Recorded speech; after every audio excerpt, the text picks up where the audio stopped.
Voilà le cours en terminale sur les suites arithmétiques. Donc avant de passer à la partie 3 des suites arithmétiques, une petite remarque pour démontrer qu'une suite n'est pas géométrique, pour terminer le cours d'avant. Par exemple, si on vous donne cette suite-là, un plus 1 égale 3 fois un moins 1 avec un égale 2, pour montrer que cette suite-là n'est pas géométrique, il y a une façon très simple, c'est de commencer par calculer les premiers termes. 3 fois 2 moins 1, 5. Ensuite, 3 fois 5 moins 1, 14. Et puis on voit bien lorsqu'on a les termes suivants, 2, 5, 14, n'est pas une suite géométrique. 2 fois 2,5 égale 5. Si la suite était géométrique, la raison serait de 2,5. Et 5 fois 2,5, ça fait 12,5 et non pas 14. C'est une première façon de dire que la suite n'est pas géométrique. Ou alors on calcule les rapports. 5 divisé par 2, 14 divisé par 5, et c'est pas pareil. Et alors passons donc aux suites arithmétiques. On descend un petit peu. On va commencer par la définition. Alors ça, on l'a déjà revu en cours. On a une suite où la différence entre un terme et son précédent reste constant égal à 3. C'est ça qui définit une suite arithmétique. Alors si le premier terme est égal à 5 et la différence entre un terme et le terme précédent est 3. Donc la raison c'est 3. Donc si le premier terme est 5, U0 il vaut donc 5 et le celui d'après il vaut 3 de plus, plus 3. Le terme d'après, U2, il vaut encore 3 de plus, 8 plus 3. U3, il vaut 11 plus 3, 14. Donc, c'est une suite arithmétique de raison 3 et de premier terme 5, on a déjà dit. Première définition, si on a une suite arithmétique, ça veut dire qu'il existe un nombre R tel que pourtant tout entier R, on a UN plus 1 égale UN plus R. Et le nombre R est appelé raison de la suite. Alors, en général, on utilise Q pour la raison de la suite géométrique et R pour la raison de la suite arithmétique. Mais vous avez déjà vu dans un exercice, si je vous mélangeais un peu les deux. Petite remarque également, c'est une récurrence. Quand on vous demande la formule de récurrence, et c'était le cas de l'exercice d'aujourd'hui, aujourd'hui on est vendredi, et c'est ça qu'il faut donner, c'est une récurrence. Donc maintenant, comme je vous l'ai dit déjà en classe, on va essayer de trouver une autre formule qui va nous donner UN en fonction de N, une formule explicite, ce qui nous permettra de calculer U100 sans calculer de U0 à U90. Alors, pour la démonstration avec cet exemple, comme dans le cours précédent, on va calculer les termes d'une autre façon. C'est-à-dire, pour faire U1, j'écris juste le calcul, 5 plus 3, mais je n'écris pas que c'est égal à 8. Pour avoir U2, c'est 5 plus 3 plus 3, ou 5 plus 3 fois 2. Pour avoir U3, 5 plus 3 plus 3 plus 3, ou alors 5 plus 3 fois 3.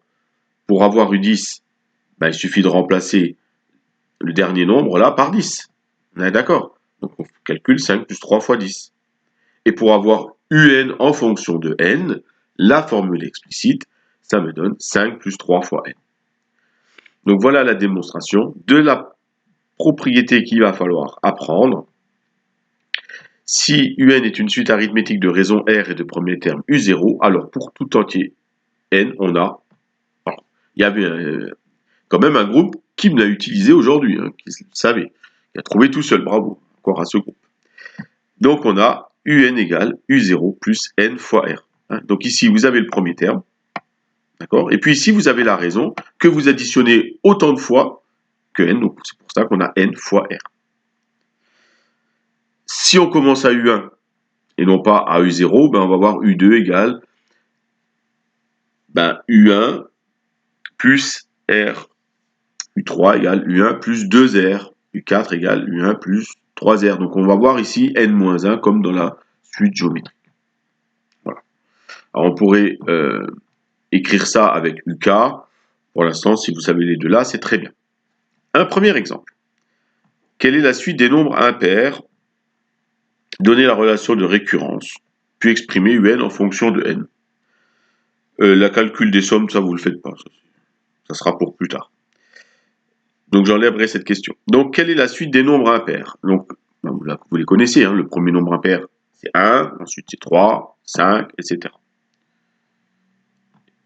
Voilà, 1, 3, 5, 7, 9, 11, etc. Alors la relation de récurrence. Donc la relation de récurrence, c'est celle d'avant, un plus 1 en fonction de un. Donc, pour avoir le terme d'après, quand on connaît le précédent, on fait plus 2. Donc, la relation de récurrence, c'est un plus 1 égale un plus 2. Ne pas oublier de dire que le premier terme, c'est u0 qui égale 1. Et maintenant, ce qui est nouveau, hein, c'est pas la formule de récurrence qui va nous servir, bien sûr, pour calculer les premiers termes, mais pas pour calculer U99, parce qu'il faudrait calculer tous les autres. D'accord? Donc la formule, elle est là. U0 plus n fois R. Donc le premier terme, c'est 1, plus n fois, et la raison, c'est 2. Donc ça me donne un égale 1 plus n fois 2. Un égale 1 plus 2n. Donc voilà la formule, et voilà la formule de récurrence. Exemple 2, c'est celui du livre. Soit un la suite arithmétique de premier terme, u0 égale 2, r égale 3. On vous demande toujours de calculer les premiers termes. Donc u1, ça fait 2 plus 3, 5, u2, 8, u3, 11. Voilà. C'est bien corrigé dans votre livre. À exprimer un en fonction de n. Donc on est toujours sur cette question qui est là. Hein, la question de terminale, pas une question de première. Première, c'est la récurrence, et là, c'est la fonction. Donc, un en fonction de n, le premier terme, cette fois-ci, c'est toujours u0, donc ça commencera par 2, ouais, plus, on va rajouter la raison autant de fois, donc là, vous pouvez écrire la formule, c'est ce qu'ils ont fait dans la correction du livre, autant de fois la raison. Et là, autant de fois, c'est n fois la raison. Et comme la raison, c'est 3, ça va donner 2 plus 3n. Vous voyez les petites formules, 1 plus 2n, 2 plus 3n. Dans les suites arithmétiques, on aura toujours ça comme formule. Alors pour calculer U20, maintenant je ne suis pas obligé de calculer de U1 à U19. Je peux juste remplacer n par 20. Ça fait 3 fois 20, 60 plus 2, 62. Et pour U50, 50 fois 3, 150 plus 2, 152. Et votre travail est fini. À lundi et bon week-end à tous.